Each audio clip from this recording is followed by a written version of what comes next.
சாந்தி. 13/12/2024 காலை முரளி. ஓம் சாந்தி. பாப் தாதா, மதுவனம். சாராம்சம். இனிய குழந்தைகளே, உங்கள் இலக்கையும் உங்கள் இலக்கை உங்களுக்கு கொடுக்கின்ற தந்தையையும் நினைவு செய்தால் உங்களால் தெய்வீக குணங்களை கிரகிக்க இயலும். அவருக்கும் துன்பத்தை விளைவிப்பதும் எவரையேனும் இகழ்வதும் அசுர தன்மைகள் ஆகும். கேள்வி: குழந்தைகளாகிய உங்கள் மீது தந்தை அதி உயர்ந்த அன்பை கொண்டிருப்பதை குறிப்பது என்ன?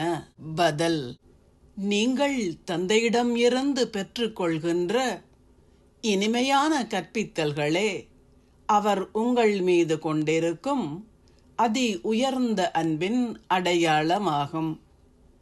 தந்தையின் முதற் கற்பித்தல்: இனிய குழந்தைகளே, ஸ்ரீமத்திற்கு கீழ்ப்படியாமல் இருப்பதன் மூலம் தவறான எதனையும் செய்யாதீர்கள்.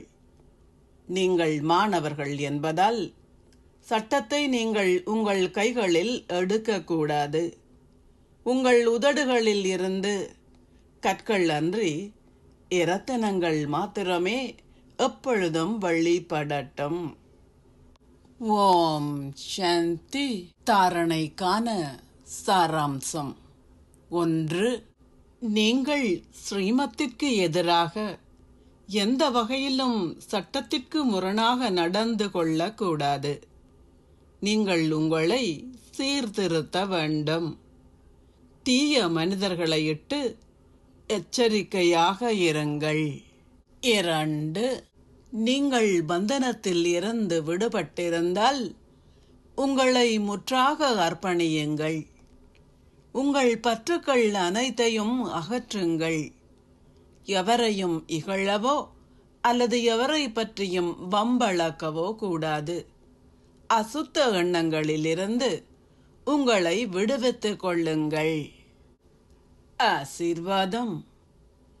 நீங்கள் சக்திமிக்க ஸ்திதி என்ற ஆளியை போடுவதன் மூலம் வீணானவை என்ற இருளை அகற்றுகின்ற ஓர் அவ்யக்த தேவதை ஆகுவீர்களாக. பௌதிகமான ஒரு விளக்கின் ஆளியை போட்டவுடன் இருள் அகன்று விடுகின்றது. அதேபோன்று சக்திமிக்க ஸ்திதி ஓர் ஆளியாகும். இந்த ஆளியை இயக்கினால் வீணானவை என்ற இருள் அகன்றுவிடும்.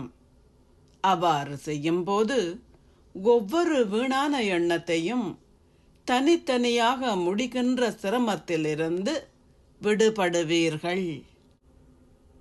உங்கள் ஸ்திதி சக்திமிக்கதாக இருக்கும்போது நீங்கள் ஒரு மகாதானியாகவும் ஆசீர்வாதங்களை அருள்பவராகவும் ஆகுவீர்கள்.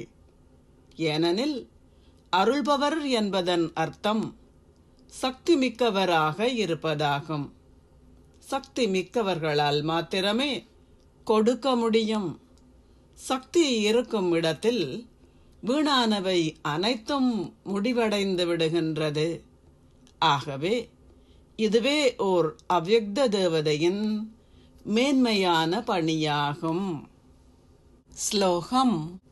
சத்தியத்தின் அடிப்படையில் ஆத்மாக்கள் அனைவரது இதயங்களிலிருந்தும் ஆசீர்வாதங்களை பெறுபவர்களே பாக்கியசாலி ஆத்மாக்கள் ஆவர். ஓம் சாந்தி. நன்றிகள் பாபா.